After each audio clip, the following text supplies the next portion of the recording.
हिंदवी स्वराज्याचे सरसंस्थापक छत्रपती शिवरायांना मानाचा मुजरा करतो।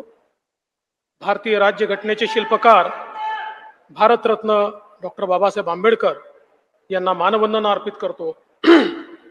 आज मंचावर उपस्थित महाराष्ट्राचे लोकप्रिय मुख्यमंत्री माननीय एकनाथराव शिंदेजी, महाराष्ट्राचे धडाडीचे उपमुख्यमंत्री सन्माननीय अजितदादा पवारजी, ज्येष्ठ नेते आणि माजी मुख्यमंत्री कृषी मंत्री माननीय शरदचंद्र पवार साहेब, मंचावर उपस्थित सन्माननीय नीलमताई गोरे, आमचे सहकारी सन्माननीय दिलीप वळसे पाटीलजी, उदय सामंतजी, ज्यांनी हा मेळावा या ठिकाणी आयोजित केला ते मंगलप्रभात लोढाजी, आमच्या या कार्यक्रमामध्ये मंचावर उपस्थित असलेला खासदार सुप्रियाताई सुळे, दत्ता मामा भरणे, सुनेत्राताई पवार, विजयबापू शिवतरे, श्री पलकुंडवार, श्री सुहास दिवसे, श्री सुनील फुलारी, श्रीमती निधी चौधरी, श्री राजेश देशमुख, श्री माधव कुसेकर, श्री पंकज देशमुख,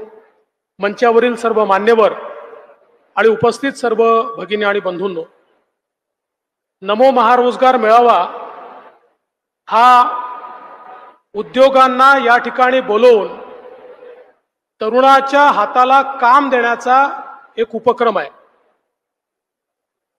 पण गेले 2-3 दिवस हा मेळावा घोषित झाल्यापासून माध्यमांना एक उद्योग मिळालाय आणि माध्यमांचे प्रतिनिधी कामाला लागले आहेत।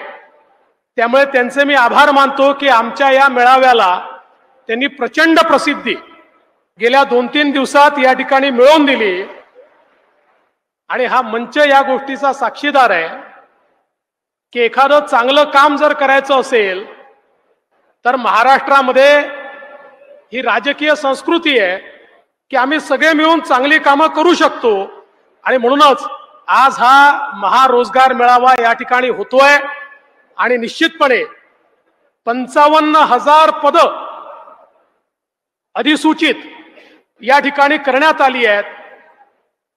याचा अर्थ काय आहे तर एकीकडे मोठ्या प्रमाणात उद्योगांना मानव संसाधनाची आवश्यकता आहे। आपण जर विद्यार्थ्यांना किंवा ग्रॅज्युएट्सला किंवा तरुणाईला विचारलं तुमची अडचण काय आहे तर ते सातत्याने सांगतात आमची अडचण आहे की आम्हाला रोजगार हवा आहे। एकीकडे रोजगार आहे, दुसरीकडे रोजगार घेणारे आहेत, पण या दोघांना एकत्रित आणणारं कोणीतरी आवश्यक होतं आणि या ठिकाणी पश्चिम महाराष्ट्रामध्ये माननीय अजितदादा पवार यांनी पुढाकार घेऊन हा नमो महारोजगार मेळावा आयोजित केला आणि त्यामुळे आज या सगळ्या आमच्या तरुणाईला मोठ्या प्रमाणात या ठिकाणी संधी मिळणार आहे। खरं म्हणजे आम्ही जे राजकारणात काम करणारे लोक आहोत आम्ही सगळे कंत्राटी कामगार आहोत। आम्हाला दर 5 वर्षांना आपला कंत्राट जो आहे तो त्या ठिकाणी रिन्यू करावा लागतो। चांगलं काम केलं तर आमचा कंत्राट रिन्यू होतो, चांगलं काम नाही केलं तर लोक आम्हाला घरी बसवतात। पण या ठिकाणी मात्र जो रोजगार आम्ही त्या ठिकाणी देण्याचा प्रयत्न करतोय, चांगलं काम करत राहिलात तर जन्मभर त्याच्यामध्ये तुमची प्रगतीच होणार आहे, तुम्हाला वरवरच जाता येणार आहे, तुम्हाला मोठंच होता येणार आहे। अशा प्रकारचा हा महारोजगार मेळावा आपण या ठिकाणी आयोजित केलाय आणि मला या निमित्ताने सांगायचंय की पहिला मेळावा ज्यावेळेस नागपूरला आपण आयोजित केला 11,000 लोकांना रोजगार मिळाला आणि त्याच्यामध्ये जे पॅकेजेस मिळाले 50 लाखापर्यंतचे पॅकेजेस हे त्या ठिकाणी तरुणांना मिळाले। मोठ्या प्रमाणात हाय पेड जॉब्स पासनं तर अगदी जे 12वी पर्यंत शिकले आहेत, 10वी पर्यंत शिकले आहेत अशांनाही मोठ्या प्रमाणात रोजगाराची संधी मिळाली आणि म्हणूनच महाराष्ट्राचे मुख्यमंत्री एकनाथराव शिंदेजी यांनी हा निर्णय केला की एक चांगला मेळावा जर अशा प्रकारचा घेतला तर त्यातनं तरुणाईला मोठ्या प्रमाणात काम देता येतं आणि संपूर्ण महाराष्ट्रभर असे मेळावे करावे असा निर्णय झाला आणि त्यातला पश्चिम महाराष्ट्राचा मेळावा आज या बारामतीमध्ये होतोय। अजितदादांनी या मेळाव्याकरता खूप मेहनत केली आहे आणि त्यामुळे आज मला विश्वास आहे म्हणजे पहिल्यांदा असं होत आहे की अधिसूचित केलेली पदं जास्ती आहेत आणि अर्ज कमी आहेत. 36,000 अर्ज आहेत आणि 55,000 पदं आहेत. अर्थात उद्यापर्यंत अजून अर्ज येतील, कारण अर्ज अजूनही आपण घेतो आहोत. आणि मी या निमित्ताने अपेक्षा व्यक्त करतो की सगळ्यांना जे जे आलेले आहेत त्यांना त्यांच्या त्यांच्या अभ्यासाप्रमाणे, त्यांच्या कौशल्याप्रमाणे या ठिकाणी निश्चितपणे रोजगार मिळेल. आज खरं म्हणजे आपल्याला कल्पना आहे की देशाचे प्रधानमंत्री माननीय नरेंद्र मोदीजी यांनी भारताची अर्थव्यवस्था विस्तारित करत 10व्या क्रमांकावरनं 5व्या क्रमांकावर आणली आणि पुढच्या 3 ते 4 वर्षात आम्ही जगातली तिसरी सगळ्यात मोठी अर्थव्यवस्था होणार आहोत.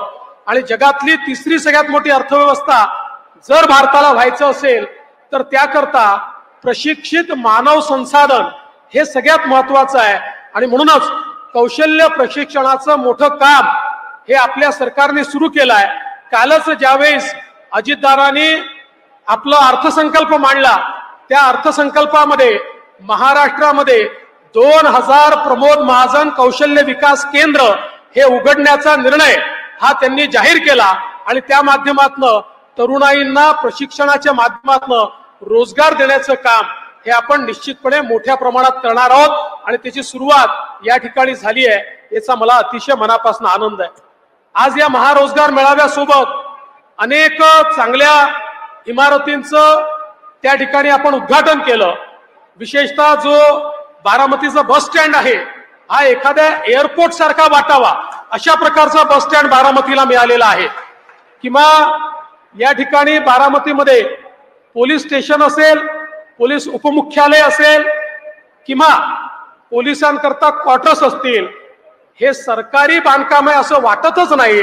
एखाद्या कॉर्पोरेट कंपनीचं ऑफिस असावं अशा प्रकारचं पोलीस उपमुख्यालय दादा तुम्ही बारामतीकरांना दिलाय.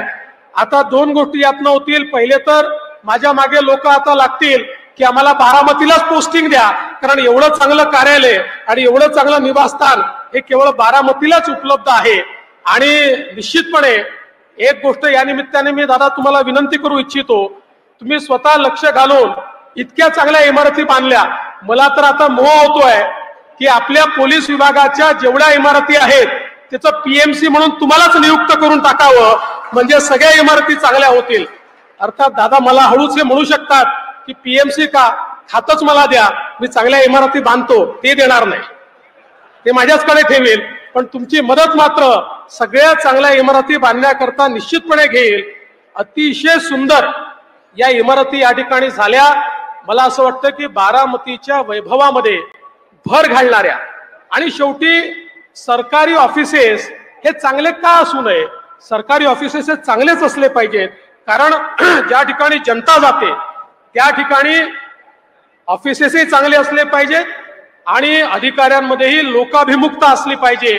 आणि मला विश्वास आहे चांगल्या ऑफिसेसमध्ये बसल्यानंतर अधिकाऱ्यांना, कर्मचाऱ्यांनाही चांगले विचार येतील आणि लोकाभिमुखतेनं लोकांच्या तक्रारी दूर करण्याचं काम ते निश्चितपणे करतील. म्हणून मी आज आपला अधिक वेळ घेणार नाही, पण या सगळ्या इमारती माननीय अजितदादांच्या पुढाकाराने या ठिकाणी झाल्या आणि अतिशय सुंदर झाल्या. त्याबद्दल त्यांचं अतिशय मनापासून अभिनंदन करतो. आणि या चांगल्या कार्यक्रमाला आपण आम्हाला या ठिकाणी निमंत्रित केलं त्याबद्दल आपले मनापासून आभार मानून मी माझे 2 शब्द संपवतो. जय हिंद, जय महाराष्ट्र.